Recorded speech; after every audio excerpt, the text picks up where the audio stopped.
Come with me, guys, to make this gorgeous drop back crossover front top using yes, that's right, just 3 panels on the Sentro knitting machine. Obviously, these panels can be tailored to your length and size. I've done 3 panels of 200 and I'll show you how to do it. So the first thing we're going to do is we're going to cast on using our waste yarn. So this is one of the panels. I'm not going to show you all 3 because obviously 2 are identical. So we're going to cast on, find that starting pin, and then you're going to go 3 pins out, just double checking that it is in panel mode there. And as you know from previous videos, you cannot go past the white pin in either direction. So always start on that 3rd pin. And I'm going to cast on using some really bright orange because then I can see my stitches really easy when I come to close my knitting off. So all you're going to do is alternate each pin, skip a pin, one behind, and so on like that. It's a really straightforward method. And then you're just going to go to your desired length. So I like my panels for the top part to be a little bit wider, so I'm going to go all the way around. So it kind of gives me that sleeve effect as well, and it just sort of covers me up a little bit more. So continue to the final stitch there, and then I'm going to pop that in the yarn holder and also in the tensioner as well. And then you're just going to wind the handle in the opposite direction. So coming back on yourself, holding that yarn in place. And then one thing to bear in mind, which I've told you on previous videos, when you get to that final stitch, make sure that the stitch sits down onto the 2 little fingers. Because if not, obviously the first one doesn't matter because you've got your tail there, so it will automatically drop in. But if not, you will drop a stitch and it makes the end of your yarn quite messy as well. So once you get a panel forming, you'll start to see drop loops and things like that. So as I get to the end here, as you can see, that pin lifts up and I'm just going to push that down in place. And once that's in, go past it, under the finger, and then back. And I put a little bit of tension on the yarn as I come back to make sure that it sits in place nicely and I get a nice tight stitch so it gives a really clean finish. This just makes it overall easier when you start putting your panels together. So same again, bit of tension on the yarn. And I'm going to do this for 14 rows, guys.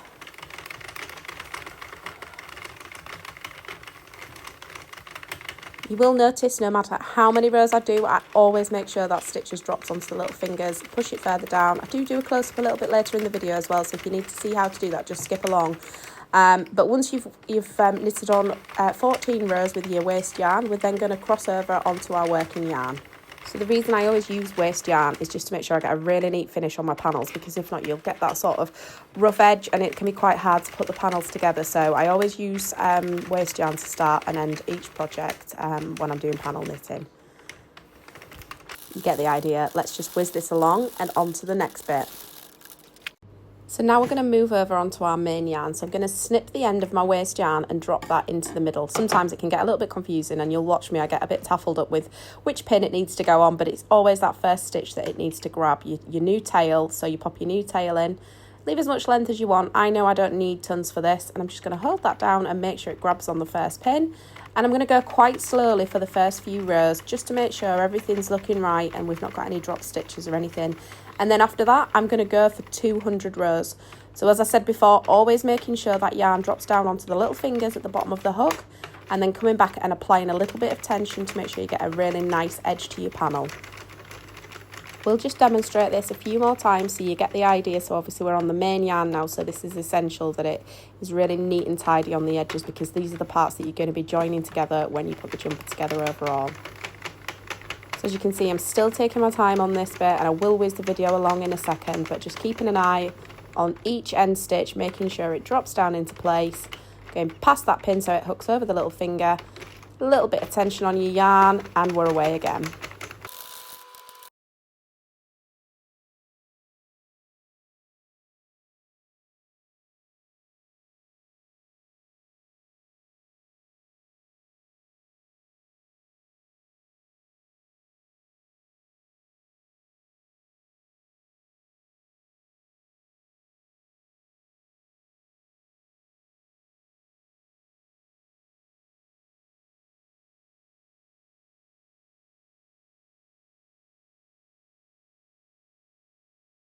So this is my final row now, guys, and as you can see, I've got a really nice neat edge just by applying that bit of tension, which you can see from this video here. And I'm going to do a bit of a close-up of how to cast off using the waste yarn.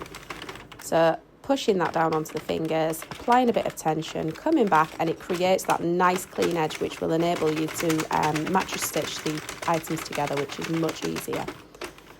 So that is my last row. So this is 200 rows, and I'm going to snip the yarn, and I'm going to leave quite a long tail on it this time because I want a little bit just to be able to weave together at the end.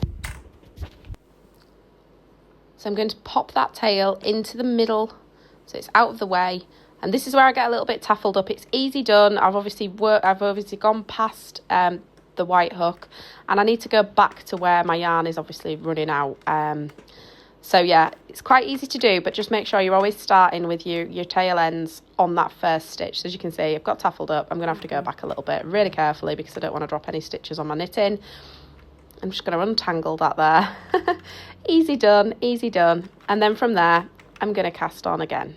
So you would use this same technique if you were changing colours. So if you wanted to do stripes in your work, for example, then you would change colours exactly the same. But instead of leaving the tail ends loose, you would simply tie a knot in them to make sure they're secure. So again, bit of tension, coming back, and I'm going to do this for 14 rows again. I always do 14. I don't know why. I hear some people say they do 5, 10, but I do 14. I just feel like I like to have plenty of excess to play with, so I've got something to grab hold of as well when I'm putting it all together. So I'm just going to whiz this along until I've got my 14 rows, and as you can see, I'm coming to the end of those 14 rows here, and I'm going to show you how to cast off completely. So it's just got a little bit stuck here, so I'm just going to pop that down, go past that pin, catching under the finger, and then I'm going to snip my waste yarn.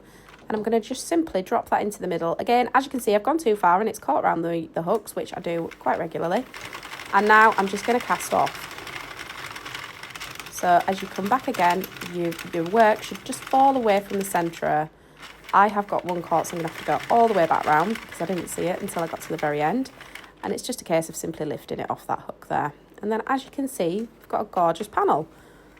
So once this is stretched out, this will create one of the sort of shoulder areas coming down into the chest area on the top. So next we're going to be working on the body part. So as you can see, I've already cast on my 14 rows there. And I'm doing this at half size because what I want this to do is create almost a waistband on the top.